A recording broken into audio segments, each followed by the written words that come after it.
Gente, vocês estão online. Boa noite.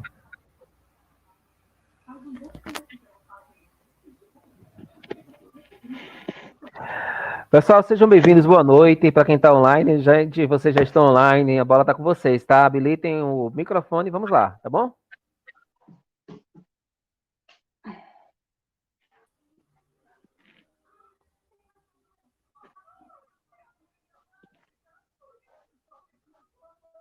Arthur, Ana, vocês me ouvem? Sim, professor, boa noite. Vocês estão online, pessoal. Vamos lá, vamos saudar as pessoas que já estão por aqui, estão online, tá bom? Vou desligar aqui. Um pouco nervosa, mas boa noite, pessoal. Boa noite, pessoal. Boa noite.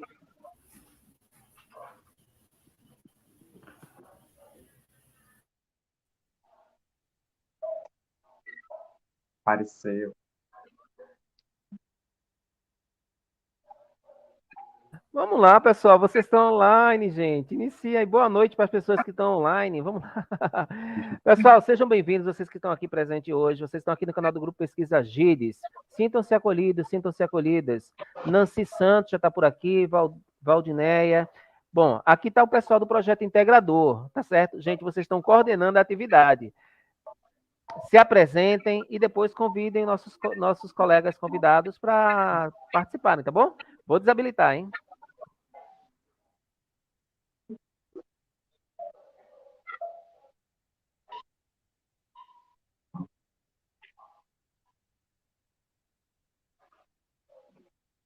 Felipe, você está com a palavra, amigo. Vamos lá, né? Então, boa noite para todos. Queria agradecer de antemão a presença de todo mundo, né? Nesse momento importante de construção do conhecimento, né, da ciência geográfica. Eu me chamo Eliclênio Faustino da Silva, tá? Sou graduando em Geografia.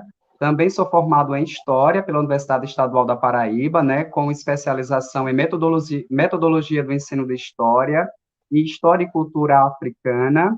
E eu queria saudar a todos, né, por esse momento, né, de enriquecimento, tá, do conhecimento, né, da geografia, e desejar boas-vindas, né, aos palestrantes convidados, professor doutor, né, Jânio, e a nossa colega também, a Sâmara. Passando a voz aí para a apresentação dos meus colegas. Boa noite, sou Ana Paula, estudante do curso de Geografia na UFCG, licenciatura, né, da noite, estou no segundo período, e eu gostaria de fazer uma breve apresentação da nossa querida convidada Sâmara. Sâmara é graduada em Geografia pela Universidade Federal de Campina Grande, mestre em Geografia pela Universidade Federal da Paraíba, a UFPB, especialista em Tecnologias Educacionais pelo Instituto Federal de Educação de Santa Catarina, o IFSC. Ela tem experiência na área de Geografia Urbana, com ênfase nos estudos sobre análises socioterritoriais, espaços públicos, violência urbana, habitação e tecnologias educacionais. Atualmente, Sâmara atua como professora substituta de Geografia no IFSP de Pirituba. É um prazer, Sâmara, estar aqui nessa noite com vocês. Espero que possamos avançar nessa live, né, proporcionando conhecimento, né, para o pessoal que está aí assistindo e que seja uma experiência maravilhosa para todos nós. Ana, já pode apresentar também o professor Jânio, tá? Também, e aí você já passa a palavra depois. Boa noite, meu nome é Arthur, como meus colegas somos graduandos em Geografia, segundo período atualmente, e eu vou estar apresentando para vocês o segundo palestrante dessa noite, que é o Jânio Santos. O Jânio Santos, pós-doutorado em Planejamento Urbano, na Universidade de Porto, em Portugal, no ano 2015, doutor em Geografia pela Unesp, Presidente Prudente, em 2008, mestre em Geografia pela UFPA, em 2004, licenciado em 1998 e bacharel em 1999 em Geografia pela UFBA. Atualmente é professor pleno, membro permanente do Programa de Pós-Graduação em Geografia e é coordenador de pesquisa de urbanização e produção de cidades na Bahia, membro também da rede de pesquisa sobre cidades médias e pequenas da Bahia e bolsista de produtividade em pesquisas do CNPq. Então, a gente vai estar convidando o Dr. Jânio para prosseguir com a apresentação da nossa proposta de hoje. Está contigo, Jânio. Boa noite a todas e todas. Não sei se vocês me ouvem. Não sei se vocês vão conseguir exibir o material que eu mandei para vocês. Se for, fiquem à vontade. Fico grato. Bom, como o Arthur falou, meu nome é Jânio Santos, eu sou professor da UFPES. Primeiro, é um prazer estar aqui. Agradeço a Ana Paula. É uma honra estar aqui. Xisto, que é um amigo de longas datas, né? A gente se conheceu lá na Unesp de Prudente, no contexto do doutorado, ele, Priscila. Mas também é muito bom conhecer Sâmara, que está aqui. Seja muito bem-vinda. Eli, Arthur e a outra Ana. Então, é muito legal estar aqui. Peço, por favor, que vocês me controlem, porque eu não sei dar um bom dia em 10 minutos, então eu vou tentar cumprir o tempo, porque eu acho legal a gente refletir sobre esse tema. Uma coisa que eu acho que eu não quero deixar de falar é que eu vou trazer algumas informações que tem muito a ver com o grupo de pesquisa que eu coordeno. Na verdade, parte do que eu vou falar é resultado de pesquisas com os meus alunos. Então, é importante que isso fique claro, né, que eu vou estar socializando resultado de pesquisas minhas, mas também de meus alunos do mestrado, da graduação, e é por aí. Pode passar o slide, né? Aí está o financiamento do grupo que a gente vem desenvolvendo.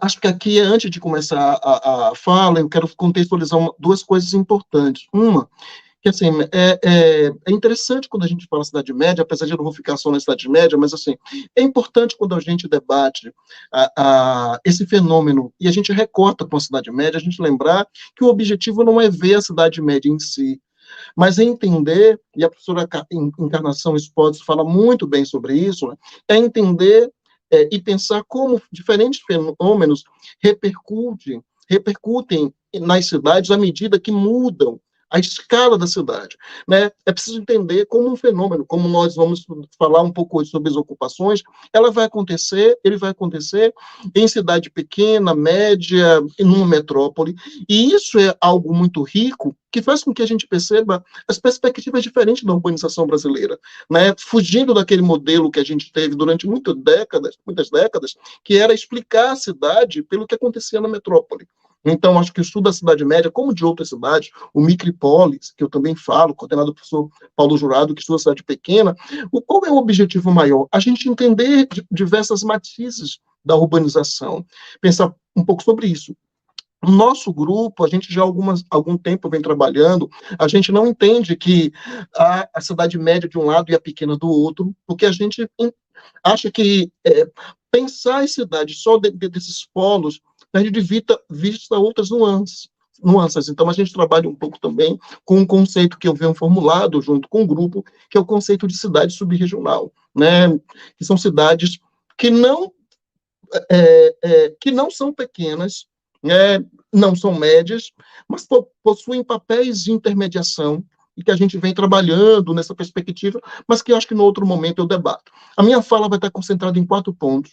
Eu vou trabalhar um pouco sobre como essa propriedade da terra urbana vai surgir no Brasil, né? Vou discutir um pouco sobre o que é irregularidade e ilegalidade para pensar as ocupações, né? E jogar isso para além da perspectiva dos pobres. Vou trazer alguns recortes empíricos, experiências que eu e meus orientandos a gente observou nessas cidades, para a gente pensar as questões das ocupações, e quero finalizar com alguns encaminhamentos e uma agenda de pesquisa. Pode passar. Acho que o primeiro ponto a gente trabalhar é a discussão sobre a terra urbana no Brasil. Eu vou tentar ser breve, porque é uma discussão densa, mas importante, né? É preciso lembrar a forma como a terra urbana no Brasil ela vai se constituir. E ela se constitui com algumas peculiaridades. Foge, inclusive, a ideia, senso comum, de que a história do Brasil foi uma história de compra de terra. Quando as pessoas questionam ou ocupam uma terra, como se a história do Brasil fosse marcada pela compra, pelo comércio e venda. Não foi, né? Durante todo o período colonial, por exemplo, prevalecia no Brasil um sistema de concessão de terras. Né? Então, é preciso lembrar que a história da terra urbana no Brasil foi demarcada pelas Seis Marias, pelo sistema de posse. Né? Ainda que eu vou fazer uma ressalva, que durante todo esse período colonial, a gente pouco discute o fato de que a terra urbana vai ser um pouco diferente da terra rural. Enquanto a terra rural ela vai ser concedida diretamente, primeiro pela coroa, depois pelos governadores gerais, etc., e outras instâncias, a terra urbana ela vai se estruturar no Brasil com muitas particularidades. Por quê? Porque com o município, era a Câmara Municipal que, na maioria das vezes, fazia concessão das terras urbanas por solicitação. Então, ainda que houvesse essa concessão, isso se dava de forma muito diversa, segundo cada município. E aí abre uma frente, a gente estuda muito pouco como essas múltiplas formas de concessão de terra, concessão se dava nesse período. Uma observação, a maioria das vezes há estudos em São Paulo, no Rio de Janeiro, que vão colocar que nesse período colonial, na maioria das vezes, essas concessões eram dadas por pessoas que estavam, de alguma forma, vinculadas à Câmara, ou seja, que conheciam os rituais de concessão de terra. O que não quer dizer que mesmo, aqui eu estou falando das terras que, por registro, eram concedidas. Durante todo o período colonial, a maioria das formas de acesso à terra se davam por ocupações ou por invasões, dentre aspas, ilegais. Né? Então, é importante que se dê. Aí vimos, então, assim, isso demarca o fato de que a cidade brasileira, no período colonial e período imperial, era uma cidade marcada muito pela abundância das elites, né, proprietárias. A terra era um elemento importante, ter acesso à terra era um elemento importante, né, de riqueza, de prestígio, e a miséria dos pobres livres, dos escravos, né, que eram considerados sem almas, né, e que não tinham acesso à terra. Né? Inclusive, há uma brecha, a gente debate muito pouco, né, num período colonial demarcado pela produção de commodities, como se alimentava as cidades? Quem abastecia as cidades? A gente problematiza muito pouco. Né? As cidades eram miseráveis. Tão miseráveis ao ponto, há uma lei, a professora Guiomar recupera isso, mas há uma lei da década de 50 que demonstra que o governo federal obrigou a produzir mandioca, né? E os cafeicultores diziam, não vou fazer isso, não vou abrir mão do que temos de melhor ao que há de pior, porque não se produzia comida, né? No Brasil. Então, essa forma de usurpação da terra pública era um fato, era muito comum por pobres e também por ricos, porque as concessões não eram maioria, e há vários estudos que debatem isso. Um outro fato, e aí nós temos a Lei de Terras, na metade do século XIX, que é um marco importante, porque ela sacramenta a terra como mercadoria. Não por acaso, isso aconteceu. A Lei de Terras, o projeto é aprovado em 47, mas a lei ela é promulgada na década de 50, 2 semanas após a proibição do tráfico, oficialmente do tráfico negreiro. Não foi por acaso. Né? O objetivo era exatamente proibir, né, impedir o acesso à terra a negros que virtualmente já seriam libertos. Então, assim, o Brasil não faz um projeto de distribuição de terras. Por isso que no século XIX, no século XX, o número de ocupações, sobretudo da população pobre e negra, né, pós-escravidão, vai demarcar a ocupação em cortiço, em ocupações irregulares, informais, ilegais, seja o nome que a gente vai trabalhar aqui, no Brasil, entendeu? Aí, do século XIX ao século XX, o que é que a gente vai ter? Pode passar o slide? Junto com esse processo de ocupação que continua, né, nós vamos ter agora também um processo de valorização fundiária, por outro lado. Isso é um outro aspecto importante, porque as ocupações no século XX, elas vão demarcar também, junto com esse comércio de terra, o processo de valorização fundiária. Aqui eu abro parênteses para falar assim, o que é uma ocupação? Né? Qual a diferença entre ocupação e invasão? Né? Há uma literatura vaga, né? Muitos autores limitam isso ao jurídico, né? E, sobretudo, uma pseudo-legalidade. Eu vou trazer 2 referências, eu não concordo com o Lourenço, mas esse autor traz uma ideia de que a invasão ocorre quando o ocupante faz isso de forma ilegítima, hostil, ilegal e etc. Né? Mas aí, só que o texto, em geral, a teoria, os teóricos discutem muito pouco sobre o que é legal e o que é regular no Brasil. Por exemplo, em que medida a cidade brasileira, a terra urbana brasileira, ela vem cumprindo aquilo que está consagrado na Constituição Federal e no Estatuto da Cidade, né? O que nos vai remeter a debater um conceito que é importante, que é o conceito de função social da propriedade. E aí, contraponto, a maioria da literatura vai dizer que a ocupação vai acontecer quando ocorre o processo de apropriação do espaço urbano, né? A luta, demarcar a luta pelo direito constitucional à moradia, um direito que é constitucional, né? Dar função real, aqui a palavra real é importante, dar real função à propriedade privada, porque a gente debate pouco, pode passar esse slide, até que ponto uma propriedade que tem uma função, ela cumpre o direito constitucional da função da propriedade. Por exemplo, encher um centro de uma cidade com estacionamento ou com prédio vazio faz desses espaços cumprir função social da propriedade? Né? Então, até que ponto uma terra, vou para o campo, de 10 mil hectares com 100 cabeças de gado cumpre uma função social, né? Apesar de ter uma função produtiva. Então, acho que é um debate que a gente faz muito pouco. Então, já entendendo aqui a distinção, e eu vou usar o termo ocupação a partir de agora, porque entendo que as pessoas que ocupam reivindicam um direito que é constitucional, reivindicam o fato de que muitas vezes a cidade brasileira, a forma como a terra vai se dar, ela não acompanha, na maioria das vezes, o que a legislação permite. Né? Então, o século XX vai ser um fortalecimento então, desse processo de ocupação em cortiços. E aqui começa também esse processo em cidades não metropolitanas. Por quê? Porque, em geral, a gente acompanhou no século XIX e no século XX isso acontecer de forma muito premente nas cidades que hoje são metrópoles, que eram cidades maiores, Salvador, São Paulo, etc. Mas que, a partir do século XX, meu tempo, me ajudem, saiu o meu slide, mas que, a partir do século XX, isso passou a demarcar mais as cidades, passaram também a entrar cidades não metropolitanas, entendeu? E no caso das cidades médias, essas ocupações vão acontecer de forma bastante heterogênea. Eu vou trazer alguns exemplos para vocês, isso é uma coisa importante.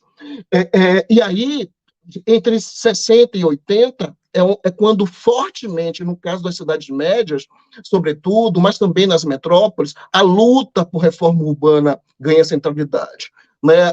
A luta, ou seja, o fato das cidades crescerem vertiginosamente, né? Os problemas de ocupações de formas diversas de acesso à terra se fortalecem no Brasil, mas também um contraditório na ditadura, a luta pelo direito à moradia, né? Por uma reforma constitucional que vai acontecer, que vai ser consagrada na Constituição de 88 e, posteriormente, no Estatuto da Cidade. Marcos jurídicos importantes, né? E aí, eu já falei da propriedade, da função da propriedade, né, dessa sacra, a Constituição não aboliu a propriedade privada, né, o direito, né, no Brasil, eu preciso lembrar que o direito à propriedade se sobrepõe ao direito à vida. Alguém pode matar uma pessoa pelo direito da propriedade privada, né, dentro do discurso, isso aparece muito, né.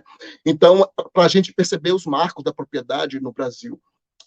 Mas aqui tem uma coisa que eu vou, para a gente problematizar o jurídico, né, um dia desse eu estava num evento falando sobre isso. 20 anos após o Estatuto da Cidade, qual o balanço que nós temos de 3 instrumentos importantíssimos para o acesso à terra no Brasil, que são o parcelamento compulsório, IPTU progressivo e desapropriação? Quantas cidades esses instrumentos foram aplicados e quanto de acesso à terra se teve em função disso nesse país? Isso mostra que a gente precisa discutir o que é que está na legislação. Quantos municípios no Brasil, quantas prefeituras implantaram esses instrumentos, né, para garantir o direito à terra urbana no Brasil? Muito pouco. Né? Enquanto que as operações consorciadas, né, explodem, né, por interesses. Isso faz com que a gente precise entender que no Brasil o problema da cidade brasileira pode passar não é falta de planejamento, mas o modo como o planejamento no Brasil opera. Nossas cidades são muito bem planejadas para serem o que são. Né? Então, a gente tem que fugir desse discurso de que essas cidades são produzidas sem planejamento. Planejamento não é só o plano diretor é um documento. O planejamento real, que a gente discute pouco, que nós conhecemos pouquíssimo a história, é o que está dentro das prefeituras, dentro do gabinete, que acontece nos conchavos. E a gente está ainda estudando o planejamento como se o que está no plano diretor fosse uma demarcação de como ocorre. Nossas cidades são muito bem planejadas. Planejada para o capital imobiliário, planejada para os proprietários fundiários. Então, é assim que ela vai ocorrer, e eu vou mostrar para vocês. Aí, do ponto de vista, avançando um pouco sobre essa questão de ocupação irregular, ilegal, acho que há duas leis que são interessantes, que balizam, do ponto de vista jurídico, aquilo que a gente entende como ilegalidade e irregularidade. Né?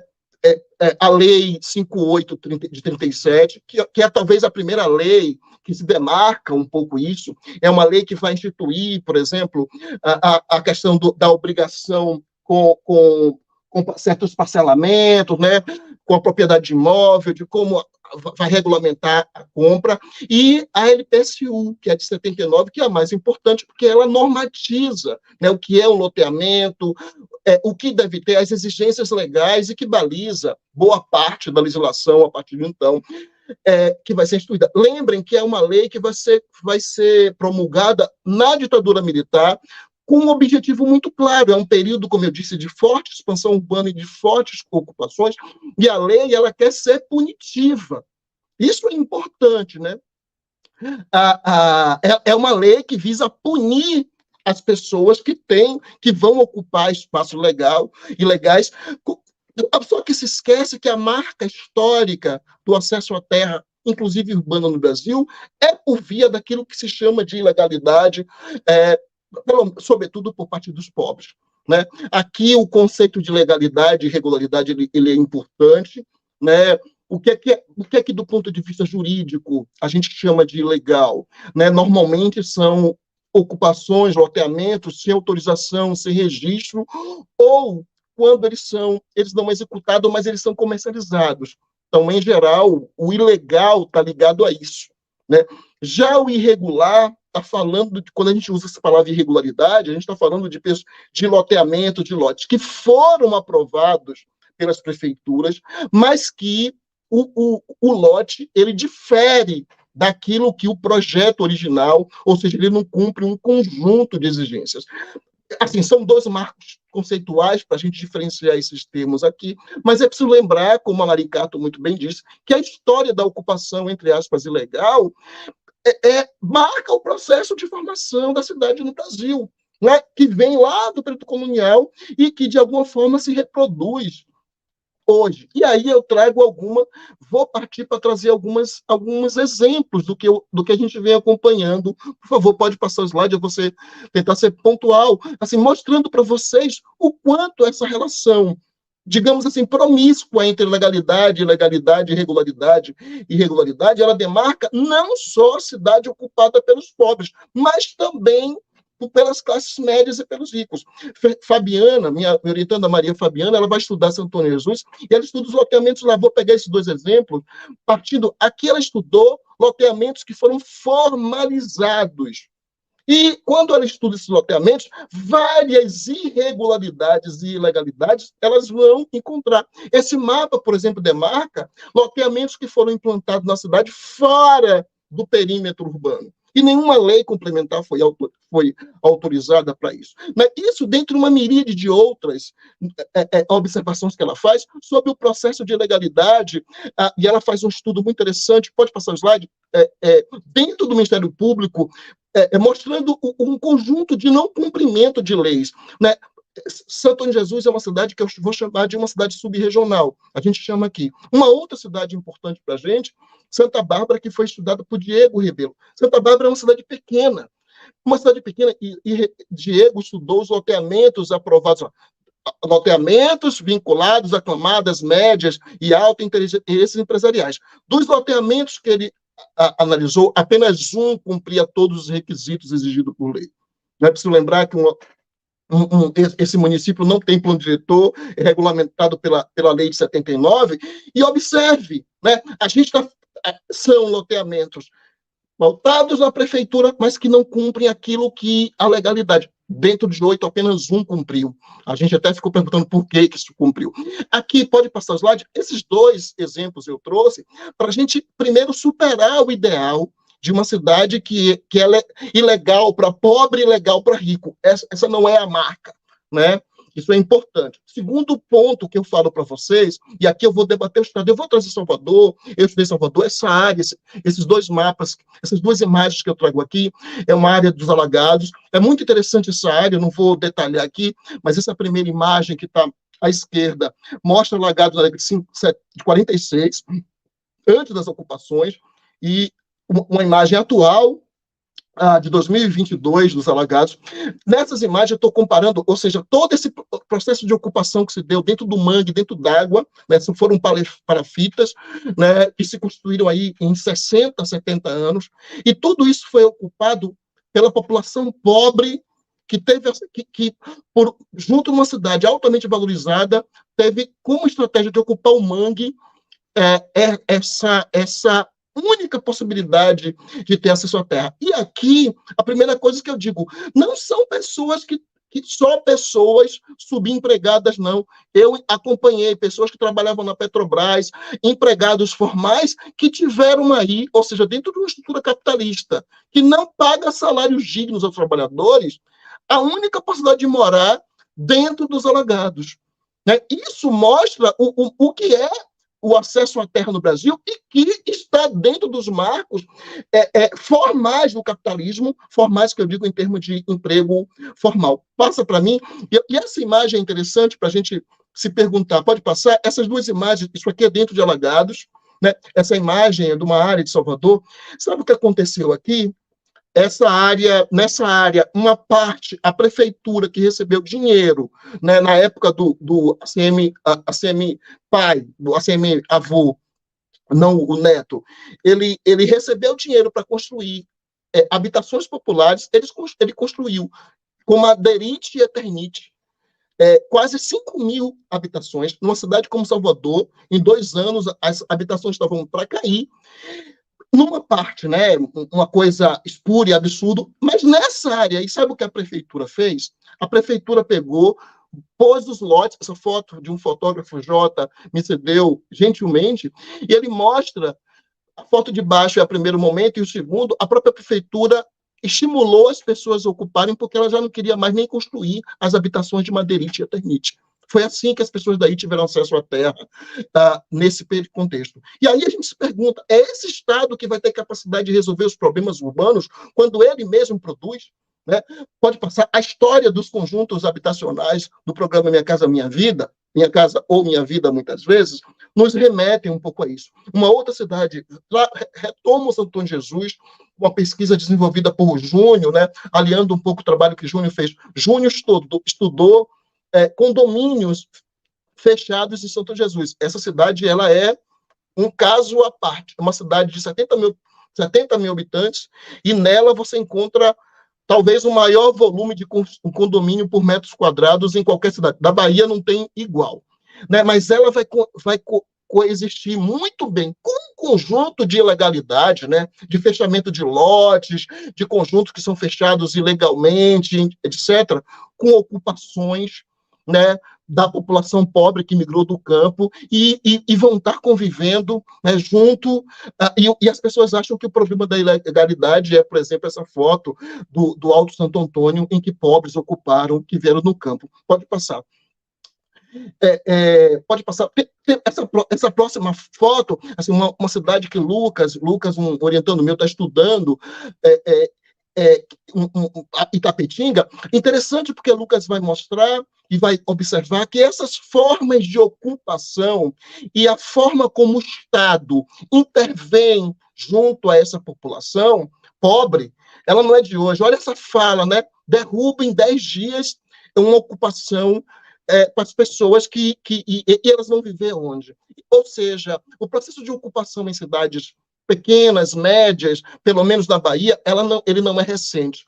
né? Feira de Santana, para a gente tem estudando isso desde a década de 50, 60, essas formas, né, de acesso tem, mas também em cidades menores, como Itapetinga, e a gente acompanha isso em outras cidades menores ainda. Itapetinga também é uma cidade subregional para mim, demarcando um pouco de como a vida dos pobres, o acesso à moradia vai acontecer. Pode passar. Pode passar, porque eu já estou querendo, me preocupo com o tempo aqui, me ajudem. Aqui é um caso pitoresco, por favor. Morro de São Paulo sequer é a cidade, né, conhecido como destino turístico. Em Morro de São Paulo há uma grande ocupação chamada Buraco do Cachorro, né, o nome já diz. Eu entrevistei um senhor que morava lá e dizia, olha, é um lugar que ninguém quer ir, poucas pessoas que vão ao Morro de São Paulo conhecem. Hoje é um bairro consolidado, essa foto é da década de... tem 15 anos, mais ou menos, mas existia uma grande ocupação lá, onde a população que migrou, ou que foi expulsa de onde hoje é o centro turístico, passou a ocupar. Né? E aqui eu pego essa foto para dizer assim, olha, é muito comum na Bahia, não sei se para vocês aí é comum, as pessoas falarem problema da encosta. Eu sempre digo, olha, a encosta está muito bem, obrigado. Ela não tem problema algum. Por quê? Porque existem grandes empreendimentos em encostas em que a classe média elite, ou para quem vai em Salvador, entre aspas, o prédio onde Ivete mora, né, que é bem famoso quando as pessoas, todo taxista mostra para vocês, ele está numa encosta. Então, será que o problema é a encosta? Será que o problema aqui, a encosta, ou é a forma como o Estado atua no direito à moradia dessa cidade? Para fechar, eu vou pegar algumas coisas de Feira de Santana que a gente vem estudando. Pode passar. Feira de Santana é uma cidade, aí é o foco que a gente vem estudando, que é um grupo de alunos que estão estudando essas ocupações. Essa é uma imagem da década de 59 que a gente encontrou, é uma imagem que mostra o início da cidade, ainda preservando, é uma cidade de muitas lagoas, nessa área, ainda preservavam várias lagoas, muitas dessas lagoas passaram a ser ocupadas pela população pobre, né, por várias questões, pode passar.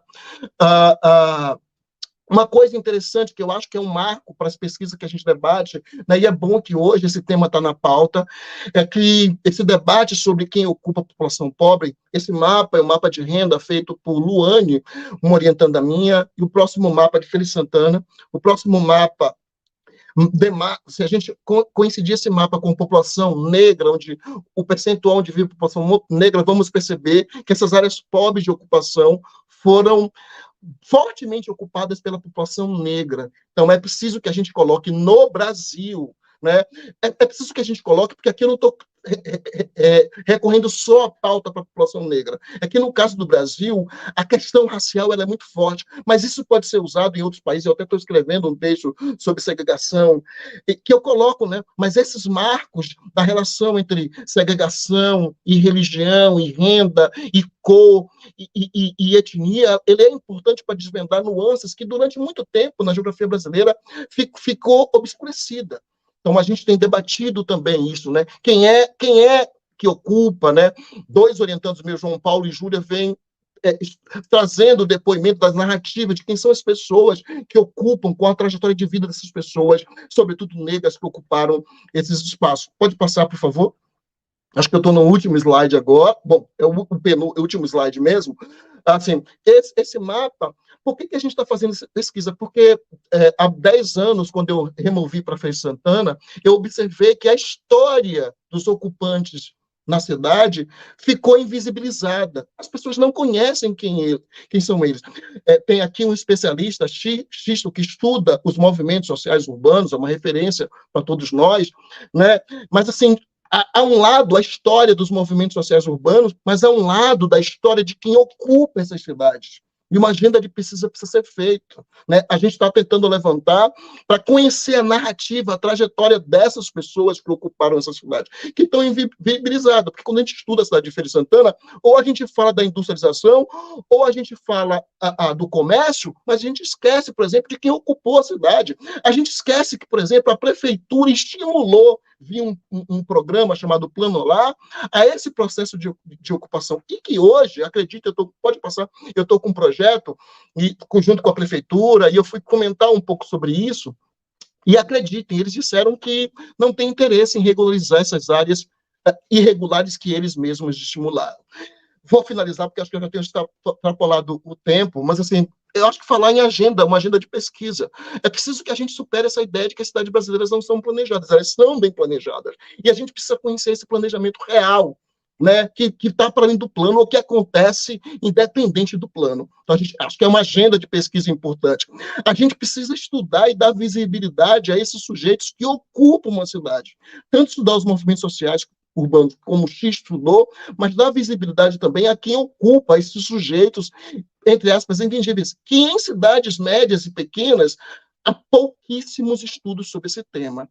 Né, discutir, já trabalhei, né, essas contradições entre essa ilegalidade e irregularidade na pseudo-cidade legal e regular, que é uma marca. Né?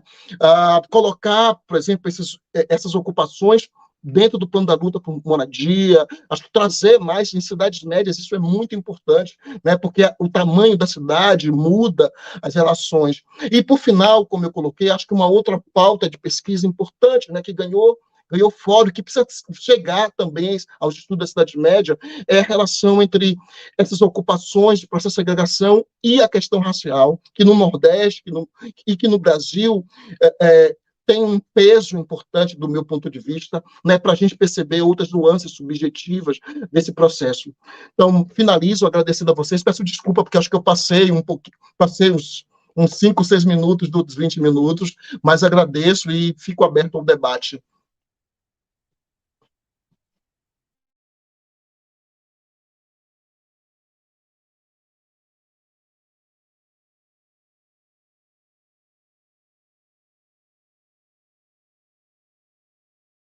Eu concluí, viu?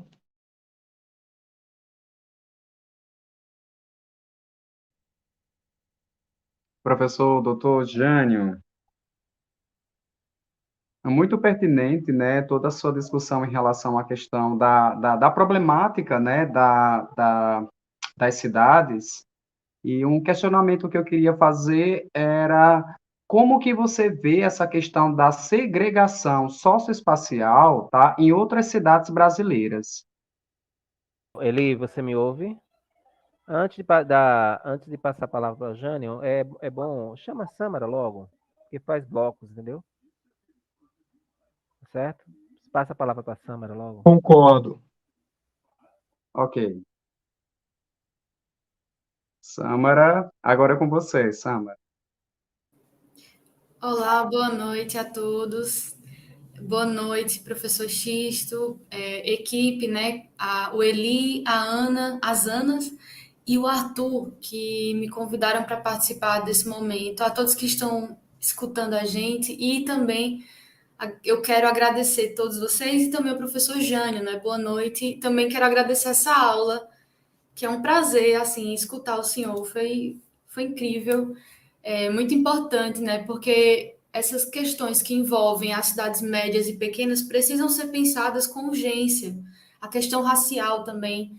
Pensar nessas comunidades, nesses lugares, né? Pensar a questão racial é muito importante atualmente. Esse debate precisa adentrar dentro das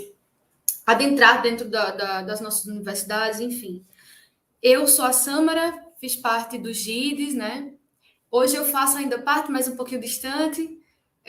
Atualmente eu moro em São Paulo, mas passei mais de 20 anos da minha vida morando em Campina Grande, que é uma cidade média. E Campina Grande fez parte, assim, de muitas coisas na minha vida. Eu conheço muitos espaços, muitos bairros. Morei em um bairro que passou também por processos complexos em relação à moradia. E no meu mestrado, eu estudei a questão da moradia, né? Especialmente relacionada ao programa Minha Casa Minha Vida. Então, a discussão que eu vou tentar trazer um pouco faz parte desse universo do programa Minha Casa Minha Vida e principalmente da questão do direito à cidade e direito à moradia.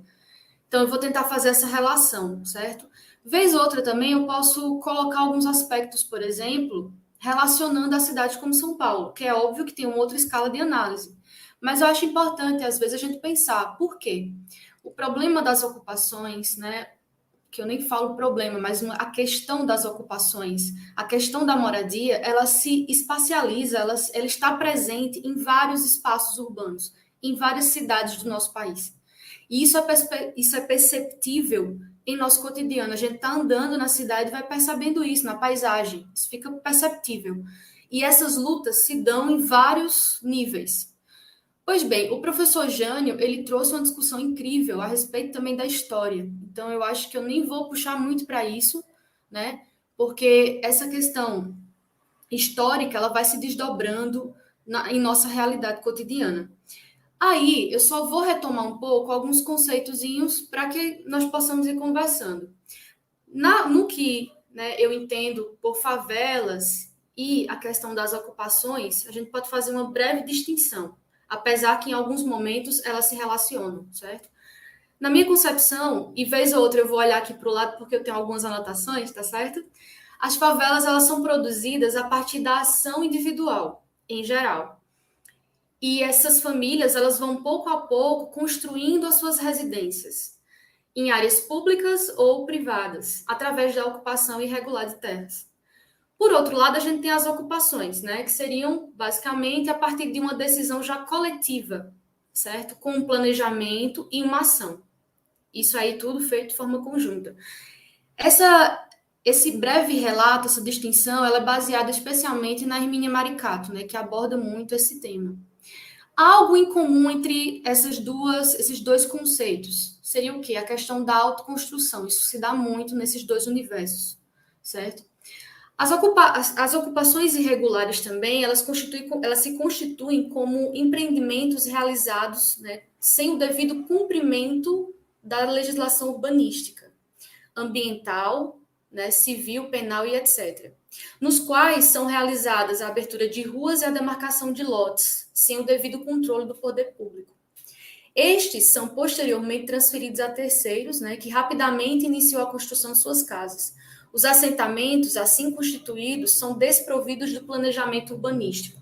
Porém, eu acredito muito no posicionamento do professor Jânio. Eu acho que a gente não tem uma isenção desse planejamento dentro das nossas cidades. Só que esses agentes, né, que atuam constantemente dentro desse espaço urbano, eles vão jogando, criando um jogo ali e, vez ou outra, eu vou até colocar essa palavra, ficam fechando os olhos, muitas vezes para o que tem ali previsto na lei, certo? O IBGE, ele vai definir, então quando você vai olhar o site do IBGE, quando você vai pesquisar sobre dados sobre ocupações irregulares, eles vão colocar ali, certo? Apenas as ocupações que têm ali, ó, mais um número maior de domicílios, né? Mais de 51 domicílios. Aí, esse dado vai ser registrado no IBGE, certo? É importante a gente ressaltar, e aí vai de encontro ao que o professor Jânio falou, que essas formas de irregularidade, né, elas abrangem também loteamentos e conjuntos também promovidos, construídos pelo próprio Estado. Essa questão, gente, é perceptível em vários lugares. Lugares como Brasília, você consegue perceber isso, né? Casas imensas, propriedades imensas, construídas, por exemplo, nos arredores ali do Lago Paranoá, que é um lago que é muito caro morar naquela região. Você percebe isso na ilha de Florianópolis, você consegue visualizar essa questão também, e em cidades médias e pequenas, certo? Então, mas quais são os motivos, então, né, para a ocorrência dessa questão nas cidades? O professor Jânio elencou algumas, eu também vou puxar algumas questões, especialmente duas que a gente pode destacar, que é a questão da má distribuição de renda, certo?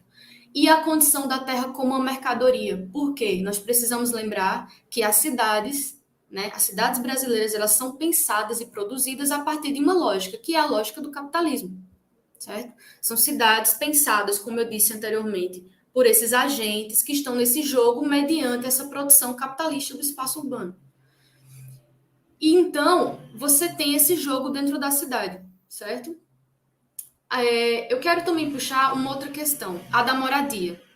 A moradia, ela vai historicamente aparecendo como uma necessidade e também como um direito, né? Morar está previsto, morar de forma digna, né, morar, saúde, educação, tudo isso está previsto na lei, certo? Mas a gente tem um problema no Brasil, que é o déficit habitacional. Vou trazer alguns dadozinhos. segundo a Fundação João Pinheiro, em 2015, existiu no Brasil um déficit habitacional de aproximadamente 5 milhões de habitações, certo? O Brasil possui aproximadamente 7,5, mais ou menos, milhões de imóveis vagos, olha isso, dos quais aproximadamente 6 milhões estão em condições de serem ocupados. Então, você consegue perceber isso no centro de Campina Grande, em vários bairros de Campina Grande, imóveis que podem ser ocupados, mas estão ali, cumprindo, como o professor Jânio disse, a sua função social de alguma forma. Às vezes viram um estacionamento, mas pensar, talvez, esses imóveis para moradia, né? Já que a gente tem um déficit habitacional. Aqui em São Paulo, isso é gritante. É gritante. Você vai lá na Zona Leste de São Paulo e encontra antigas indústrias fechadas ali, e de repente você encontra pessoas ocupando aquela região. Por quê? Porque a moradia aqui em São Paulo é algo extremamente complexo, certo? Você vai no centro de São Paulo e tem lá inúmeros problemas, inúmeras questões e imóveis que poderiam ser ocupados, destinados à moradia, mas não são. Pois bem, então na contramão desse déficit habitacional, a gente tem o quê? Mais de 7 milhões de imóveis vagos, certo? Ou seja, as pessoas que vivem em condições de vulnerabilidade habitacional, né, muitas pessoas, elas ficam nessa situação porque muitas vezes elas ficam tendo que dividir um espaço, um quarto, muitas vezes, isso eu estou falando na questão da moradia, tá, gente? Ou muitas vezes elas ficam habitando carros, né, lugares impróprios, obviamente, para qualquer viver realmente a cidade. Então, essa questão ela é muito sensível e é algo que a gente precisa pensar, mas que também não é exclusiva dos grandes centros urbanos, né? Por isso que a gente está discutindo isso hoje. Campina Grande, então, ela entra nesse contexto, ela vai aos poucos entrando nesse cenário. Especialmente quando a gente tem ali nos anos 70 e início dos anos 80, um aumento expressivo, né? Um aumento muito expressivo da cidade, né? Desse processo de urbanização. Para vocês terem uma ideia, entre os anos de 70 e 80, Campinas saiu de um contexto de 3 favelas para 17. Então, um número bem diferente, né? Então, vamos pensar mais um pouquinho, né? Vamos pensar mais um pouco nessa questão do processo de urbanização, tá? Da cidade de Campina Grande. Também, se eu estiver passando do meu horário, porque eu não estou contando aqui, vocês podem puxar a minha orelha. Então, a gente percebe um crescimento muito acentuado a partir dos anos 70, né? Isso mediante, principalmente, a política da Sudene, né? A gente tem ali um processo até de desconcentração industrial, de outros investimentos que vão saindo desse eixo aqui sudeste, indo para outras regiões, a exemplo de Campina Grande. Então, a gente tem indústrias adentrando no contexto de Campina Grande, especialmente naquela região ali na Zona Leste, naquela porção ali do bairro de Bodocongó. Então, Campina Grande ela vai recebendo esses impulsos econômicos, criando também as áreas, ou, aliás, o distrito industrial também entra nesse exemplo. E aí crescem paulatinamente aí essas áreas periféricas, certo? Esta é a primeira expansão da cidade, ela vai se dando nesse sentido. Só que a gente também tem ali nos anos 90 a criação, por exemplo, de alguns equipamentos urbanos, como, por exemplo, o Shopping Boulevard. Esse shopping ele vai ser criado na porção leste da cidade. Só que, ao longo do tempo, aquela área ali ela vai sendo ocupada por uma camada da população diferente do que era até então, né? Se você tem um distrito industrial, uma população que apresenta mais vulnerabilidade, naquela região ali do Shopping Boulevard, a gente já tem uma camada diferente. E hoje em dia, o que nós temos? Inúmeros condomínios. Condomínios, inclusive, em áreas ambientalmente complicadas, complexas. Mas esses condomínios estão lá. Quem é que permitiu isso? Né? Pois bem, próximo à BR-230, então esse shopping está ali, né? E a gente também tem um outro processo que vai se desenrolando na região da Universidade Federal de Campina Grande e da Estadual, na região do Bodocongó. inclusive com a constituição de conjuntos do Minha Casa Minha Vida. Um deles, inclusive, eu estudei no meu mestrado. Então, quando a gente pensa a questão da moradia, né, a gente tem que levar em consideração, pensar essa questão a partir de um viés histórico também. Acho muito importante, eu falo muito isso em sala de aula.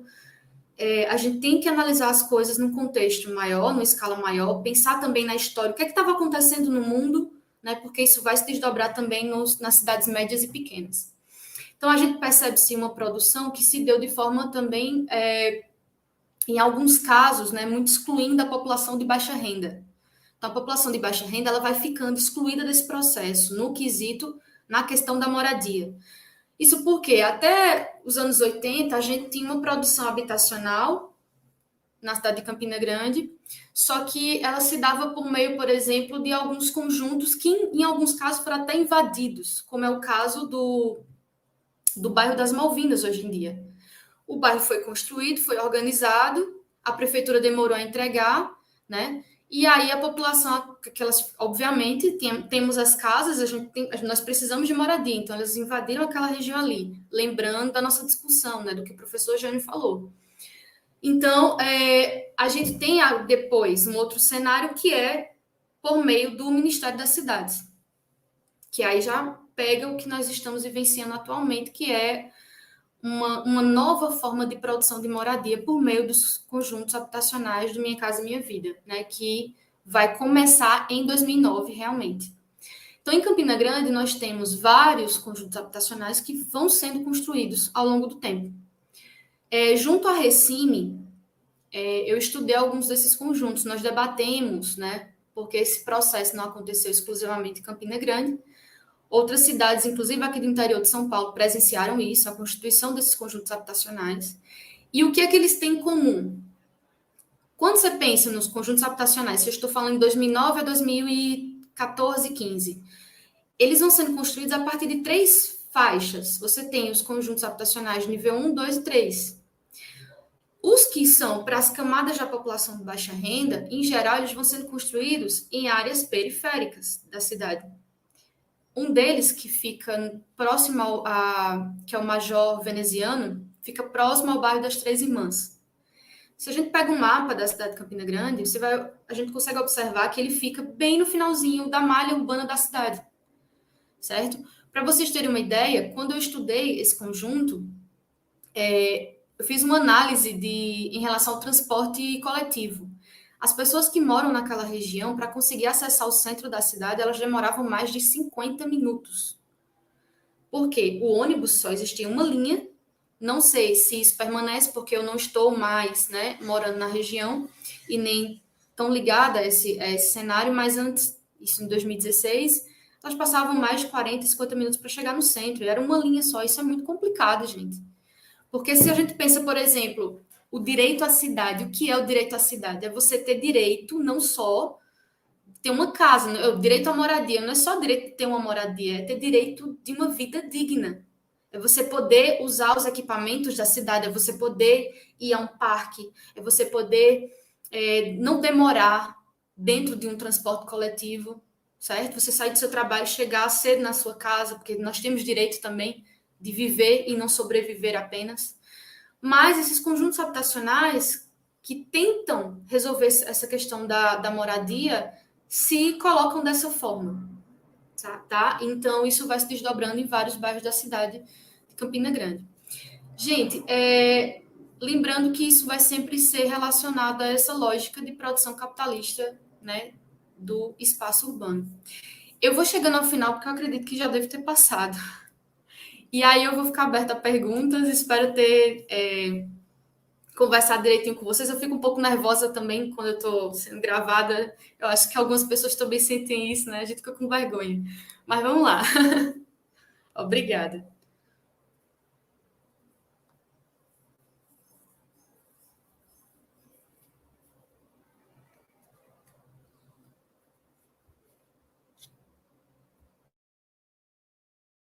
Bora, pessoal. Vamos lá, Eli? Vamos lá. O Rafael Pedreira, lá no chat, ele fez uma pergunta, acredito que para a Sâmara, né? Qual a alternativa à habitação enquanto produto do capital, especialmente a IS, né, para o Brasil, que apostou na produção habitacional como parte da matriz do desenvolvimento econômico? Ele coloca MCMV é o caminho? Eu posso Minha- responder agora ou espero para... Eu sugiro fazer um bloco de 3 perguntas.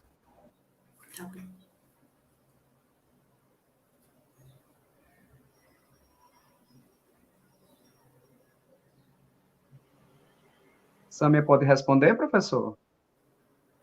Eli, eu sugiro fazer um Oi. bloco de três perguntas, Eli. Um bloco de 3 Certo. perguntas. Tem outra aí já na tela. Deixa eu ver aqui.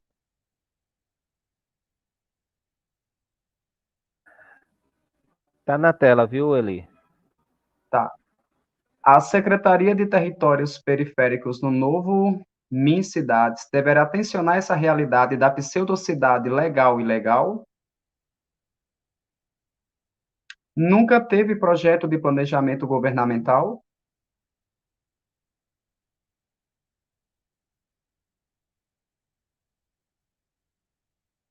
Acredito que os convidados já podem responder, né, professor? Isso mesmo. Samara, se você quiser começar, fique à vontade. Tá, eu vou responder essa primeira pergunta, viu, professor Jânio? Fique à vontade. Por favor. Quais seriam, né? É muito interessante isso, porque assim, o Minha Casa Minha Vida, ele tenta, é um projeto muito importante, a gente não pode desconsiderar a importância do Minha Casa Minha Vida, é muito importante mesmo, é um projeto que auxiliou, assim, o acesso à moradia, realmente, em muitos lugares. Só que existem N problemas, tanto a questão da infraestrutura mesmo dos prédios, a manutenção desses prédios, porque muitas pessoas, às vezes, não têm nem o dinheiro para pagar a manutenção desse prédio, certo? Assim, então ele vai ficando deteriorado, enfim, e você não vai tendo acesso a isso. São N questões. Quais seriam as outras alternativas? Porque existem. Você não precisa apenas criar um conjunto longe para tentar auxiliar essa questão. Nós podemos, por exemplo, usar esses prédios que estão desocupados, né, entre aspas, porque muitas vezes estão em outra função dentro da cidade, e dar uma nova vida. Promover, por exemplo, uma relação ali entre o Estado e a questão da autoconstrução, auxiliar as pessoas nesse processo, que é muito o que a professora Hermínia Maricato fala. E também a professora, agora eu esqueci o nome dela, mas daqui a pouco eu vou lembrar. A Hermínia, e tem outra que eu esqueci, fugiu da minha memória. Elas falam muito nisso, né? Ocupar essas áreas. O próprio... Raquel Ronick, talvez. É Raquel a Ronick. Raquel. É a Raquel. Muito obrigada, professor. Ela fala muito nisso. E, de fato, gente, isso funciona. Existem alguns exemplos aqui em São Paulo, só que, muitas vezes, a gente sabe que esses agentes que produzem o espaço urbano, para eles isso não é legal, então não é interessante. Então, para o Estado, ele tenta ir muitas vezes para a alternativa mais simples, mais rápida. Daí, vamos lá, construir um conjunto habitacional longe. Enfim, mas na minha concepção, essa seria uma alternativa legal, interessante e viável. Samara, primeiro parabéns pela sua fala, gostei bastante. Eu só acrescentaria, um dia desse eu estava num debate numa banca com a professora Lisier, da UNEB aqui de Salvador, e ela falava uma coisa do programa Minha Casa Minha Vida, né? A gente aprendeu muito pouco com as experiências, né? O programa Minha Casa Minha Vida repetiu um conjunto de erros que a gente acompanhou nos anos do BNH e de parte da política habitacional. Acho que é interessante isso que você falou e muito bem colocado. Olha, eu vi 3 perguntas, a última pessoa, eu não vi o nome, passou rápido quando eu anotei aqui. Rafael questiona sobre tensionar, se o Ministério deve tensionar a cidade legal. Sim, Rafael, é muito importante, agora com cuidado, né? É importante que a gente tenha um texto que eu acho curto e bom do Robson, que ele debate, né?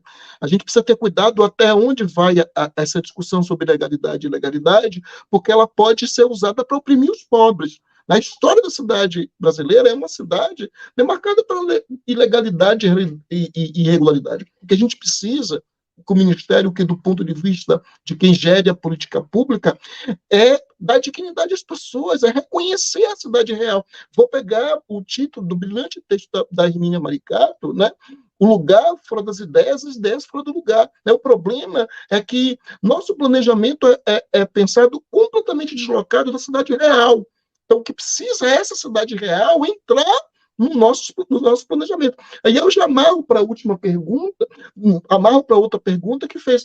Qual é o grande problema? Nós tivemos muitos projetos governamentais no Brasil. Tivemos projetos governamentais. Tivemos projetos que saíram do papel. Eu não estou questionando isso.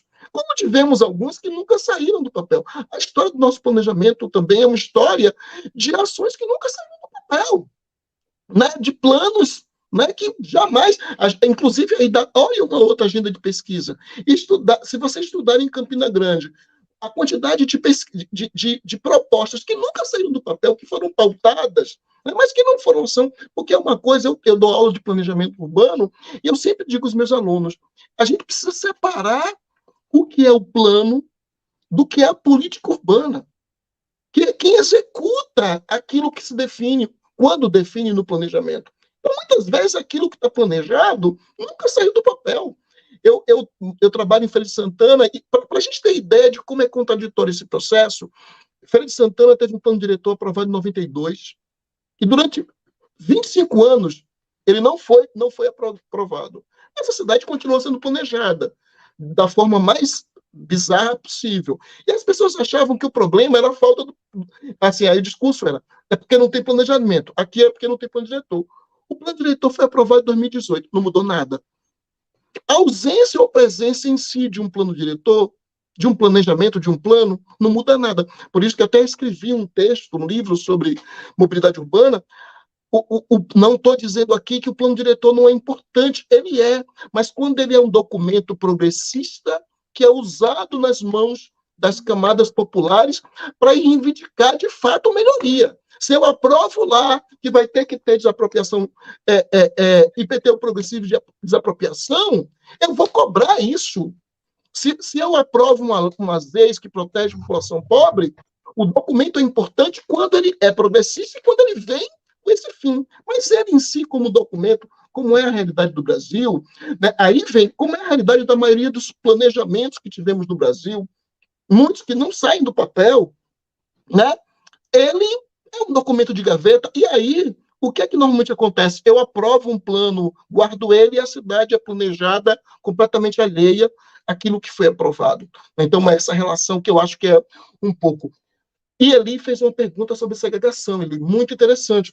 Eu vou ser bem pontual, ele para não demorar, porque eu acho legal a gente ter uma rodada. Primeiro, o conceito de segregação ele é bem caro, a geografia, no sentido de complexo.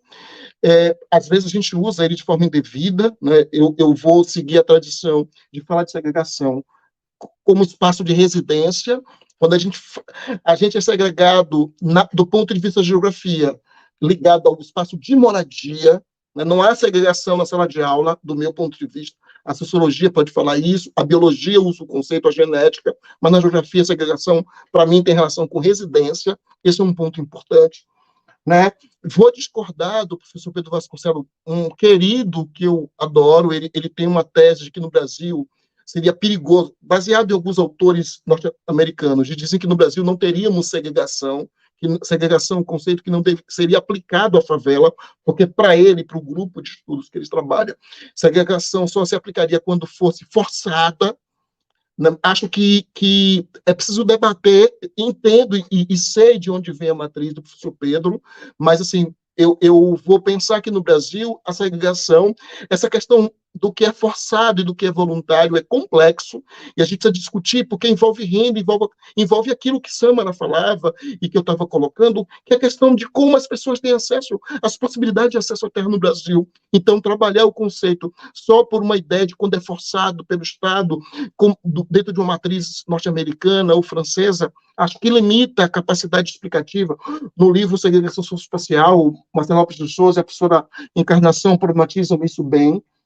Mas eu acho, Eli, fugindo dessa coisa teórica, um ponto que eu acho importante para a gente debater a segregação socioespacial no Brasil é, assim, no caso do Nordeste, por exemplo, demarcar a população negra, né, a segregação tem muito a ver com a questão racial, né, mas isso, por exemplo, na Amazônia, a questão indígena vai ser muito importante, né, por exemplo, quando a gente acompanha o Peru, eu tive em Lima, a questão indígena da população tradicional demarca o espaço de segregação, então a questão negra é porque isso marca no Brasil, mas, por exemplo, quando eu estive na África do Sul, são etnias específicas, muitas vezes, que demarcam a segregação. Então, como é importante a gente ver essas outras matrizes, para além da questão de renda, para a gente pensar como isso é usado para segregar, separar pessoas, etc. E eu acho importante... a gente tem estudado, por exemplo, hoje o Frag Urb, que a Samara citou, né, que estuda os condomínios de São Paulo, com a professora Carminha, na Unesp, mas eu acho que a gente também deve estudar um pouco as práticas espaciais dessa população pobre e segregada. Né?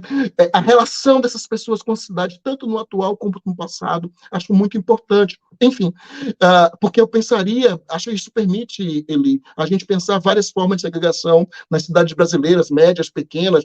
Só uma informação interessante, Samara trouxe um dado, olha como é interessante a gente pensar isso em escalas diferentes. Samara trouxe um dado, olha, uma pessoa que leva 50 minutos em Campina Grande, que mora no condomínio. A gente estuda a cidade pequena, aqui a gente observou um fato.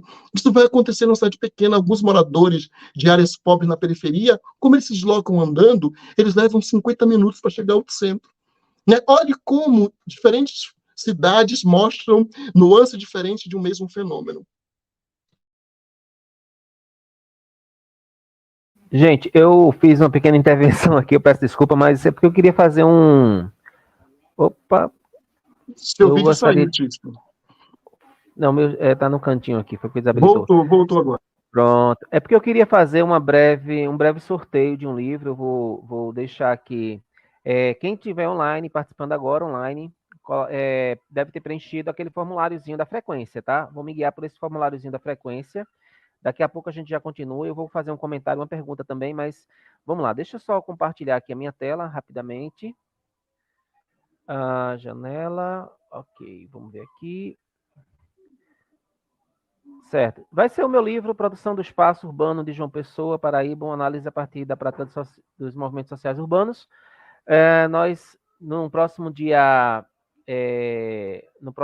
29, dia do geógrafo, né? Então, em comemoração ao dia do geógrafo, eu vou estar fazendo esse breve sorteio, tá certo? Quem for daqui de Campina Grande, basta buscar depois ali na sala do GIDES. Quem for de fora, de Campina Grande, manda um e-mail para mim, admin@gidesufcg.com.br, tá certo? Então, vou estar aqui já na página de sorteio, vamos lá. Deixa eu só ocultar aqui e mandar ver aqui, peraí. Pronto. Jaqueline Mendes da Silva. Então, parabéns, Jaqueline. Ok. Vamos voltar para cá. Deixa eu só habilitar aqui. Jânio, bom, parabéns a você, parabéns a Samara. Eu não ia fazer uma pergunta, mas vocês instigaram. Olha, foi tão boa a provocação de vocês que me levou a essa necessidade de fazer uma breve intervenção. E aí eu já vou antecipar para os meninos a metodologia, tá? São 20 horas e 7 minutos. Depois vocês fazem uma rodada de perguntas. Gente, quando eu habilitar vocês e der o destaque para vocês na tela, vocês falem, tá? Vocês vão fazer a última rodada, vão passar a palavra naturalmente para a Samara e para o Jânio para as considerações finais. E lembrar que a atividade continua na próxima semana, tá bom? Anotem aí. Jânio, você traz um debate bem interessante sobre a questão da produção do espaço urbano, apontando aí que o agente planejador são todos aqueles que compõem a cidade. De fato, todos que pertencem à cidade são agentes responsáveis pela cidade, né? Você inclui nesse contexto aí os próprios agentes sociais, organizados ou não, você inclui aí. Samara acrescenta, Samara ela gosta do tempero, ela coloca mais pimenta num caldo aí, e ela diz, olha, não apenas eles fazem isso, mas eles fazem de forma espontânea. Quer dizer, eles têm uma identidade, eles têm uma digital, não é? Aí, vamos lá, isso foi que me gerou uma reflexão, Jânio. Quando a gente olha para as cidades, e eu dou exemplo aqui de Campina Grande, a gente percebe que o processo de produção da cidade, nesse processo de produção, esses agentes eles são negligenciados. Você vê até mesmo na questão do registro do próprio plano diretor. Se chama orçamento participativo, mas no final está a assinatura do prefeito, a assinatura dos engenheiros, não está digital dessas pessoas. Né? Então, eles são colocados de forma negligenciada aí pelo próprio Estado, ou quando o Estado reconhece, e aí vê a perversidade da coisa, né? Ele reconhece, você teve uma ocupação, ela foi espontânea, ela foi reconhecida, aí ele diz, não, tudo bem, não tem mais como eu fazer o contrário, está reconhecido. Só que eles transformam em ZEIs, zonas de interesse social, regulamentam, sem ouvir as pessoas, o que é que eles querem dali? Eles querem campo, eles querem quadra, o que é que eles querem ali? Aí, por outro lado, mesmo aqueles que produzem, eles são conduzidos pelos valores morais, sociais. Por exemplo, o meu bairro, para ser um bairro integrante da cidade, ele tem que ter uma paisagem bonita, não pode ter pichação, não pode ter expressão nos murais, não, enfim, ele tem que ser formatado com aquilo que eu considero como sendo correto para a minha sociedade. Então, essa ausência de espontaneidade, ela testifica mais uma vez que as digitais dessas pessoas, embora eu entenda o que você está pontuando, mas essas digitais elas não aparecem. E aí fica a minha pergunta, que é uma pergunta de 100 milhões de dólares, eu entendo que se não puderem responder por completo, fica à vontade, mas principalmente direcionada também para uma reflexão dos estudantes que estão acompanhando, esses meninos que estão aqui, Jane, eles são do segundo período, tá? Estão de parabéns, é uma coisa nova, né? Essa coisa de live é uma coisa nova, mas eles estão no show de bola, tá? Estão de parabéns, então, e estão tendo aula de urbana também. Então, eu queria saber, diante desse contexto, como inserir efetivamente esses agentes como variáveis reconhecidas dentro do planejamento, certo? Pegando aí parâmetro todo esse contexto. Gente, eu estarei aqui nos bastidores, estarei ouvindo vocês, a peteca está com vocês, tá bom? Anas, Eli e Arthur, tá bom? Vou saindo aqui.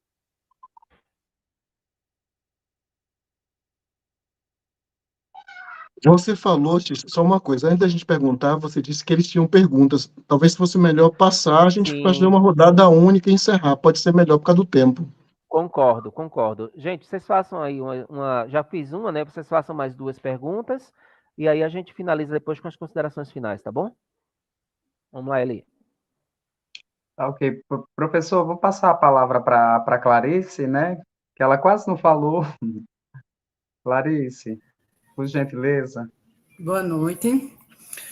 Minha pergunta é a seguinte: dentro do contexto falado, assim, se detiveram muito com relação à habitação, sempre habitação, ocupação irregular, sempre associada à habitação, falou dos condomínios que são construídos, e inclusive depois como é que fica a manutenção desse condomínio, né? Porque as famílias são deslocadas para lá e só dá lá, não tem nenhum tipo de acompanhamento a respeito disso. Nesse contexto de ocupações irregulares, eu queria saber se indústrias e o comércio em si conseguem também estar ocupando irregularmente uma área, né? E se existe, e se aplica para indústria, comércio, serviço é mais amplo.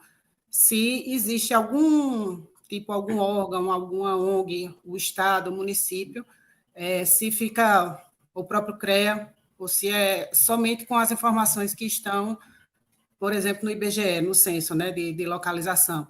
Se tem algumas medidas que esses órgãos fazem para legalizar, né, se ela está irregular, para regularizar, ou se não é feito, não se tem nem algum tipo de estudo a respeito disso.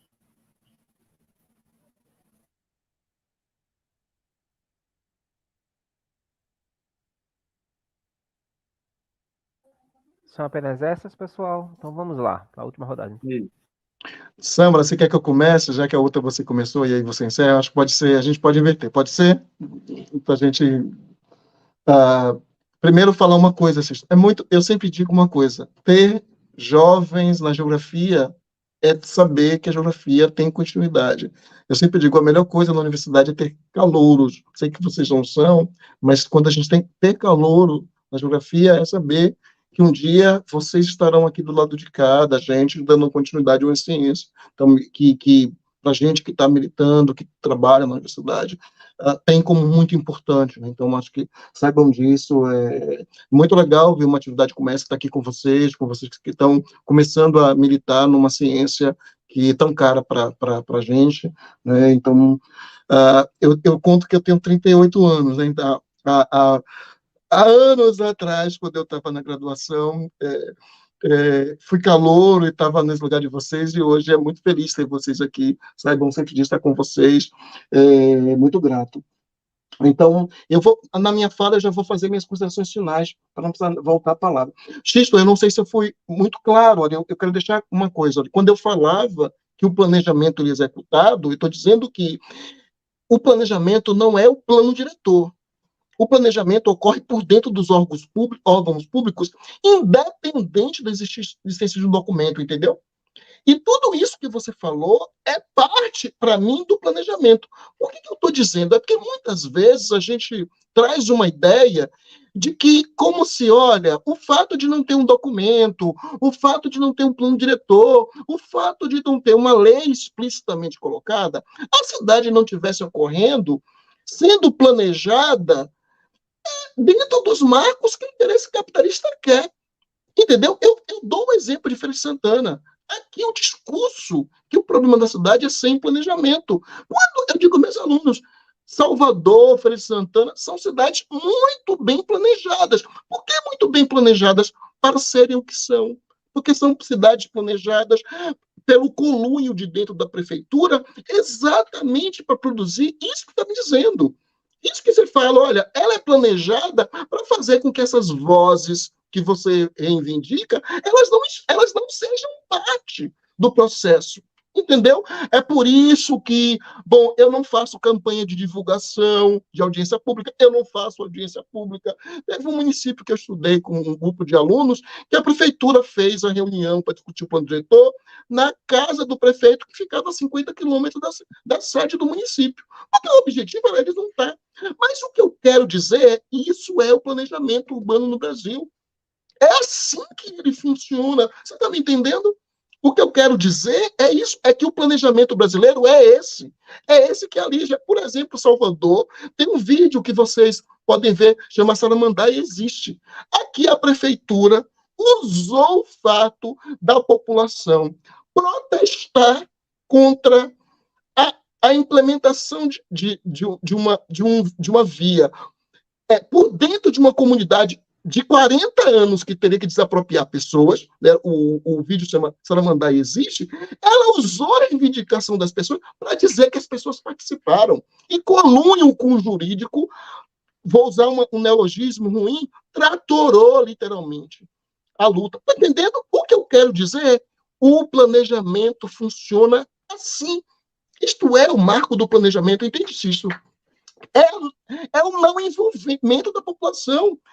Muitas vezes, dentro do discurso, eu que trabalho com planejamento, ouço muito isso. As pessoas não sabem participar. As pessoas construíram cidades, como diz o meu grande amigo José Bozaquiero, ele diz isso. As pessoas, sem ouvir, construíram as cidades brasileiras como elas são. Imagine um dia que a gente conseguir ouvir o que essas pessoas querem.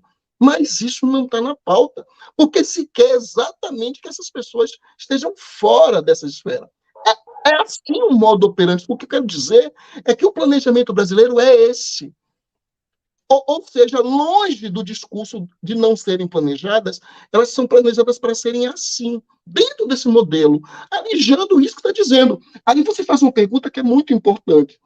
Como inserir a população pobre dentro do planejamento? Aí é um processo amplo de politização. Assim, nós, enquanto geógrafos, temos... Aí tem uma coisa que eu digo aos meus alunos, sobretudo da licenciatura, eu digo a eles, nós, como geógrafos, temos uma importância muito importante, que é politizar. Por que a gente não traz para a sala de aula o planejamento? Por que a gente não leva para a sala de aula o plano diretor?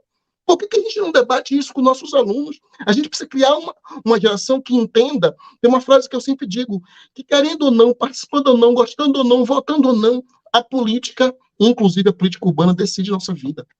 Então, a gente precisa construir isso, consolidar. Né? A história do Brasil não é uma história de politizar as pessoas, ao contrário. A forma como votamos, etc., mostra um processo de alistamento. E a gente precisa, e nós temos uma responsabilidade política, trazer isso para a sala de aula, politizar o processo. Talvez assim, esses planos progressistas, essas pessoas se envolvam, percebam a importância. Ana Clarice, você pontual. Você fala se o comércio e a indústria também ocupa irregularmente. Sim, ocupa. Há muitos casos no Brasil, nas cidades que eu acompanho, tanto do ponto de vista de legalidade e irregularidade, mesmo hoje, é que, de alguma forma, hoje, algumas cidades têm maior controle. Mas em cidades pequenas, por exemplo, as formas espúrias acontecem, né, de ilegalidade, com conluio, inclusive, da prefeitura, essas coisas acontecem. Do ponto de vista ambiental, então, nós temos um caso, para você ter ideia, absurdo na Bahia, de um grande complexo econômico que vai tomar 20% da ilha de Boipeba. É um complexo econômico que envolve também o setor imobiliário, mas envolve outros setores de serviços. Então, acontece sim, né? Então, se você chegar a áreas turísticas, isso é muito comum. Bom, a prefeitura tem poder para controlar, fiscalizar, mas a questão, Ana Clarice, que está na pauta ela tem interesse, muitas vezes, tem uma última coisa que eu falo, muitas vezes o legislador, o poder executivo e legislativo e o judiciário, eles são o proprietário fundiário, eles são o proprietário imobiliário. Então, às vezes, ele tem completo interesse em não fiscalizar. Diego Rebelo, que estudou, a gente identificava isso, quem era o loteador, quem era, quando a gente vai ver em cidades médias, então, que essa relação entre o político e o proprietário fundiário é muito forte. Então, muitas vezes, o modo como o planejamento acontece envolve essas relações entre o proprietário fundiário e o legislador e o executivo, então não há interesse em fiscalizar, o que merece pesquisa. Quero fazer uma observação antes. O estudo da ocupação em feira também envolveu Tainara, que é minha bolsista, ela começou, ela também está com a gente nesse pesquisa, eu não falei dela, que eu gosto de demarcar isso. Finalizo aqui, muito obrigado por nesse momento, Sâmaras, rever você, esse instante, precisa rever e tomar uma cerveja, mentira que eu não bebo, mas assim, só tomar uma juntos, como dizemos na Bahia. Também não, Jânio, sou evangélico, mas a gente pode tomar uma sem álcool. Pode sim. Mas manda um beijão para Priscila, muito bom estar aqui com vocês, meninos. Muito obrigado, Sâmara, parabéns. Espero que a gente se encontre nesses momentos.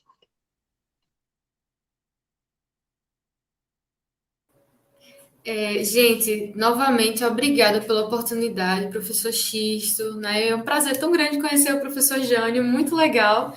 Eu já estou cogitando aqui, inclusive, chamá-lo para organizar aqui algumas coisas, porque eu tenho umas orientandas de projeto integrador, e estão trabalhando com arquitetura hostil, com mobilidade urbana, e já estou aqui, né, fazendo aqui, projetando. Mas eu concordo com tudo que foi colocado. Também acho que essas áreas também passam a ser ocupadas de maneira irregular para a indústria, para comércio, para turismo. Isso é muito perceptível. E uma questão interessante também, que é muito pertinente, é como é que a gente pode alcançar esse planejamento que vai acontecendo ali. O professor Jânio falou, né? Por meio principalmente dessa conscientização. A gente precisa ocupar esses lugares, porque muitas vezes, para o poder público, aquilo ali não é tão interessante. Não é muito interessante que um professor de geografia esteja presente, por exemplo, em uma reunião, ou um geógrafo, em uma reunião de planejamento, não é interessante para eles. Eu vivenciei, inclusive, isso quando estava terminando o meu mestrado e tentei acessar algumas áreas da prefeitura para trabalhar, né? Hoje, como professor, o que é que eu faço? No lugar que eu estou, que me permite isso, porque às vezes nem permite em decorrência, por exemplo, do novo ensino médio. Como eu tenho a possibilidade de fazer essas discussões, então eu coloco para os meus alunos esses questionamentos, peço para que eles façam pesquisas dos lugares que eles vivem, das comunidades, da realidade que eles vivem, e faço esses questionamentos. Então é muito importante, vocês que estão no segundo... eu ia falar bimestre, gente. No segundo período, é muito importante para que vocês pensem essa questão, né? Tudo que vocês estão estudando, como é que vocês podem aplicar isso em sala de aula, trazer para que esses alunos possam criar uma criticidade realmente do lugar em que vivem, porque eles são agentes importantes também. É isso, gente. Obrigada.